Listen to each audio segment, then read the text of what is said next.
It is close to the Thanksgiving holiday, and so I thought I would release my very first video on U.S. history. Now, my mother has been pushing me to do this for several months now, and she's been asking me questions like, how can you do all of these videos on ancient Greece and ancient Rome and not do videos on the United States? Now, I should give a big shout out to my mother. I would not have been able to do these videos on Colonial America without her help. She is, in my opinion, an expert on this subject. She has traveled to many of these sites, including Jamestown that you see right here, and traced our lineage back to some of these very first colonists.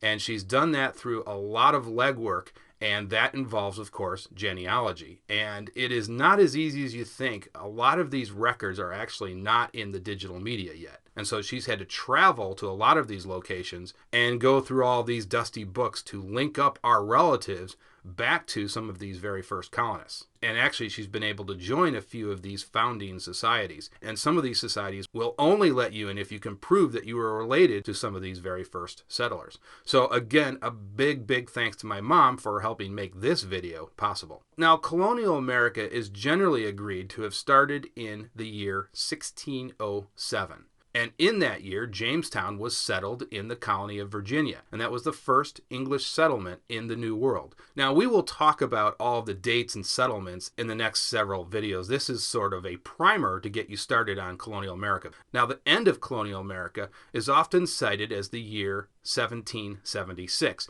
Now, some scholars will push this into the 1780s, but 1776 is generally agreed upon as the end of Colonial America. Now, one of the things I asked my mom is, how do we know about Colonial America, especially in the 1600s? How do historians do their research? And she gave me 4 big sources.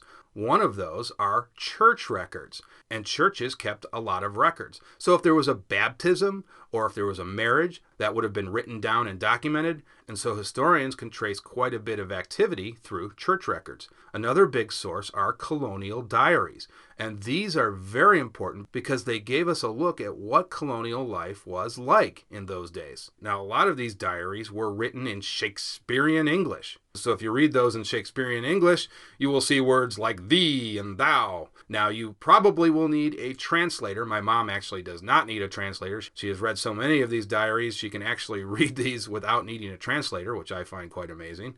Now, it isn't until the early to mid 1700s that we get modern English. So up until that time, everything was written in Shakespearean English. All the court records, all the diaries, like I said, everything was written in Shakespearean English. Now, another big source are deeds and land grants. Those would have been written down. And so that gives historians an idea of how the land was parceled out in colonial America. And yet another source are wills. And actually, genealogists like my mother use wills to trace back through their ancestry. That is really a big source. Now, why are people coming to the New World? There were many reasons, but I've listed a few of the main reasons on this slide. Now, one of the primary reasons was land. This was a land grab for the major European powers. The French, the Spanish, the English, and the Dutch were in a race to claim as much land as they could and start colonies in the New World. And if you think about the Dutch for a moment, the Dutch did not have a lot of land in Europe. So this was one way they could increase the size of their territory. Now, what a lot of these countries did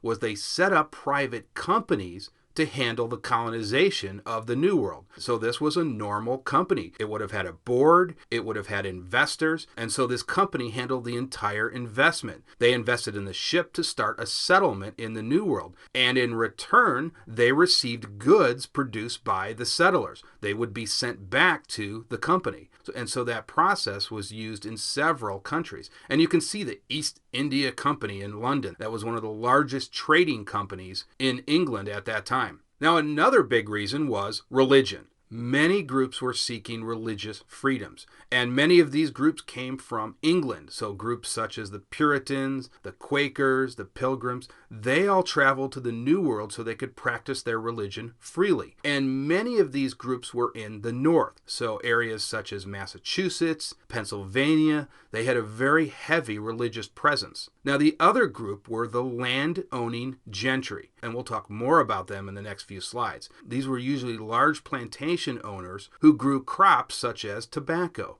Many of these gentry were second sons. So in England, for instance, if you were a second son, you inherited very little from your father. The first son inherited most of the family's assets. So many of these second sons came to the New World to seek their own fortune and start their own country manor. Now, one of the ways they did this was they obtained large land grants and head rights. Now, a head right was a system used in several colonies, and so acres were parceled out to anybody that was willing to cross the Atlantic Ocean and settle in the New World. And this basically helped populate the colonies. Now, the gentry would claim these head rights. Let's say that you wanted to cross the Atlantic Ocean and settle in the New World, but you didn't have the money to pay for the transportation costs. Well, one of these investment companies or the gentry would pay for the shipping costs, but then you would have to give over your land, which usually was about 50 or 100 acres, to the plantation owner or to the investment company. And so you will hear this term claiming a head right. And then you are obligated to work off that contract. But that is one of the ways that the landowning gentry became very, very wealthy. They were able to acquire huge swaths of land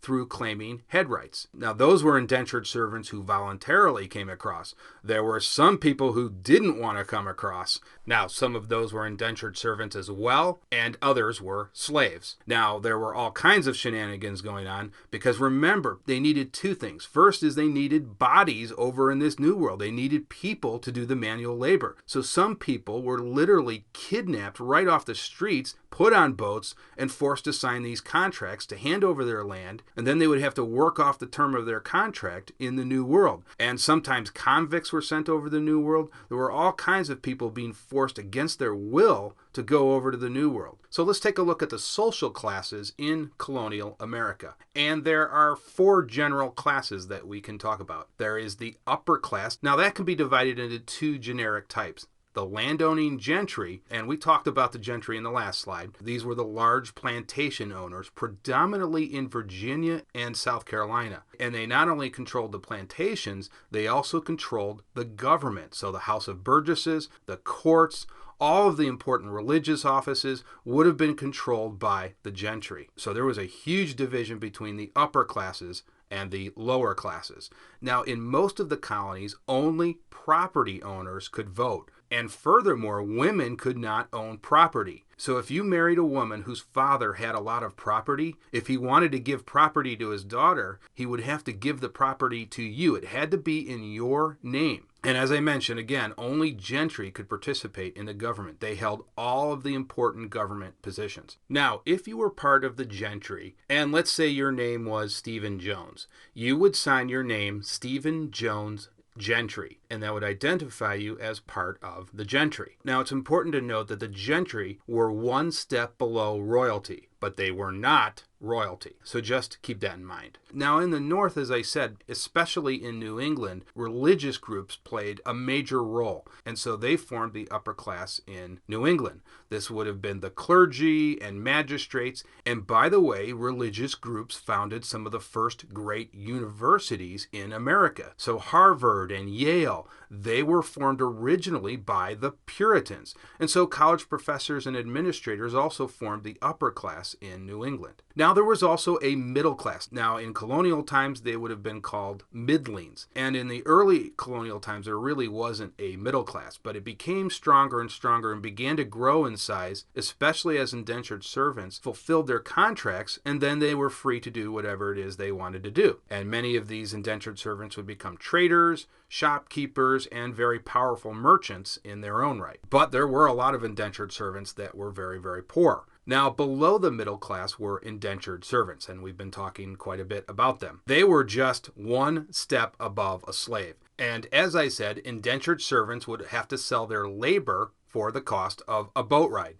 And that means they had to do a lot of work when they first arrived in the colonies. And as I mentioned before, they lost the rights to their land. And now, as I mentioned, some of these indentured servants were literally kidnapped right off the streets and placed on boats and sent over the New World against their will because they needed two things. First, they had to get people over there and do the work that was needed. And second, they needed land. So those were the two primary reasons. At the lowest level was the slave. And eventually, eventually slaves began to increasingly replace indentured servants, because when you bought a slave, you owned that slave for life. There was no contract. You owned that slave for life. And any offspring that that slave might have was also your property. So it was much cheaper to own slaves than to use indentured servants. And also you had to provide some care to indentured servants. There was no such precondition with slaves. And eventually you could not run a plantation and make a profit unless you were using slaves. So at first they replaced the unskilled labor, and then later on they began to replace skilled labor as well. Now I should mention that before you boarded a boat to the New World, you were required to take an oath to the king. And that also was a legal document. So you signed a legal document proclaiming your loyalty to the king. And the reason is they wanted you to be loyal once you arrived in the New World. They did not want a disloyal population. Now, the two big trading items in colonial America were fur and tobacco. Now, there were other goods such as sugar and cotton, but fur and tobacco were the big ticket items. Now, in terms of the fur trade, every country engaged heavily in the fur trade. And the primary reason was that the European beaver had been hunted out almost to extinction. So there was a huge demand for beaver pelts. And they could make all sorts of items out of these beaver pelts. They could make hats, coats, and so there was a huge demand for beaver pelts, especially in France and England. Now, tobacco became an economic force in colonial America. Demand increased as tobacco became highly popular in Europe, especially in England. And as demand increased, plantation owners were forced to increase the size of their land to produce more output. Now, in colonial times, there were no coins and there was no currency. The currency was tobacco and beaver pelts and any other trade goods. That was the currency. So let's say you were in court and you lost a judgment. You might owe 15 beaver pelts. That might be the judgment, something like that. And so you will hear this term called cash crops. And that's exactly what that meant. That was the currency. Now, as I mentioned, tobacco in the American colonies became a significant economic force. And one of the best areas to plant tobacco crops was in the northern neck of Virginia. And you can see that right here on the map on Chesapeake Bay and right down the Potomac River. And literally plantation after plantation after plantation were lined up and down the Chesapeake Bay and the Potomac River. And many were right on the water. And the ships would literally dock right at the plantation. And then bales of tobacco would be rolled down the hills or pulled by oxen and then loaded onto these ships. Now, once the goods arrived at their destination, merchants would then sell the tobacco at the highest market price they could get. And these merchants represented the plantation owner in England. And so they acted almost as bankers.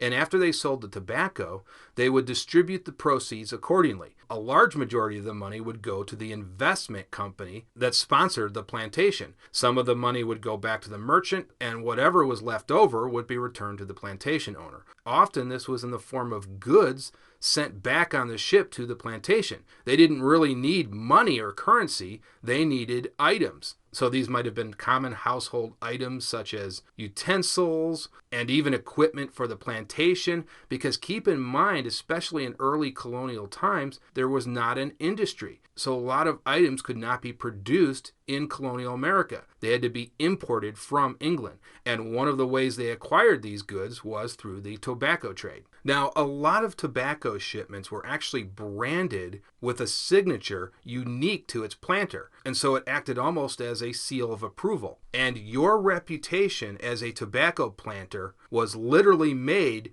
off the quality of the tobacco that you produced. So the quality of your tobacco leaf was very important, and that would demand higher prices in England. And so that literally could make or break your reputation. Now, I should point out that most of the tobacco plantation owners like Jefferson and Washington, they actually hired an overseer, and so they didn't actually do a lot of the day-to-day work. It would be managed by the overseer. And of course, no discussion about colonial America can be held without talking about the eastern tribes. Now, some of these tribes were friendly and others were not. Now, the early colonial Indian relations were a mix of cooperation and conflict. It wasn't 100% cooperation, it wasn't 100% conflict. It really depended on the tribe that you ran into when you were a colonist. They might be friendly or they might try to fight you. It all depended, again, on the makeup of the tribe.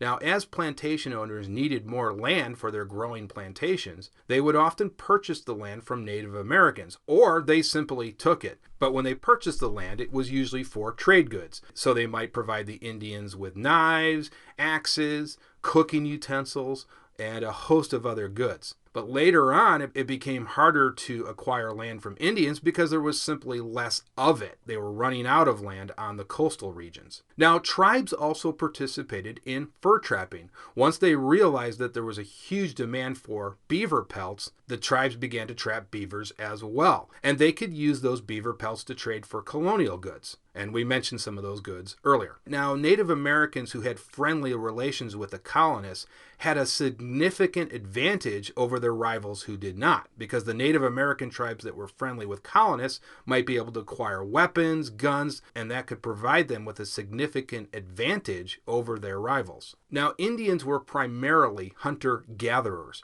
so initially they did not understand the concept of land ownership in the way Europeans did. And so the conflicts that did occur were usually over that idea of land ownership. They simply didn't understand this concept of your land is over here, my land is over here, and we have this dividing line, and you can't cross that line. That was not well understood by many tribes. Now, as the Europeans arrived, they brought with them disease, and this killed literally hundreds of thousands of Indians because they had no natural resistance to many of the diseases that the Europeans brought with them. One of the biggest killers was smallpox. That killed just thousands of Indians. And some of the accounts by fur traders in particular are staggering. This one French fur trader provided an account in which he traveled down, I believe it was the St. Lawrence, and he traveled down the river and saw all of these tribes. 5 years later, when he made the same journey, they were literally all gone. Many had died from the diseases that the Europeans brought with them. So let's take a look at a map of the territories that the various countries held. Now you can see here that France held a huge swath of territory that extends all the way from northern Canada through the Great Lakes down to Louisiana. So it was just a massive amount of land. And you can see here that England was pretty much relegated to the Atlantic coastal regions. And actually New York and New Jersey were founded by the Dutch. The Dutch were there first. So New York was originally New Amsterdam.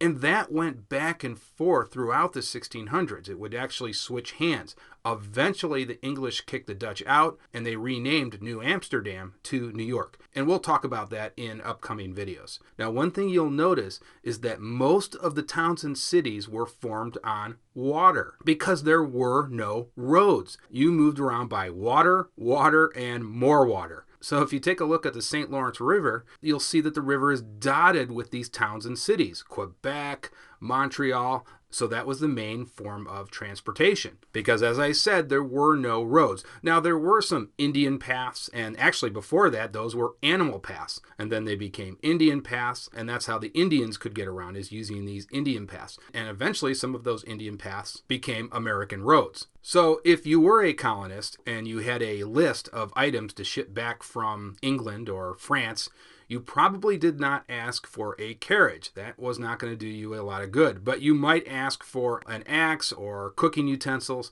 something that was a lot more meaningful in the New World. But a carriage probably wouldn't do you a lot of good. So most of your life was centered around the area that you lived in. There was not a lot of traveling between the towns because of the serious lack of roads. And if you did need to get down a river, you would usually go by canoe. That was one of the major forms of transportation. Okay, that is going to do it for this video. In the next video, we will talk about some of the first settlements in America.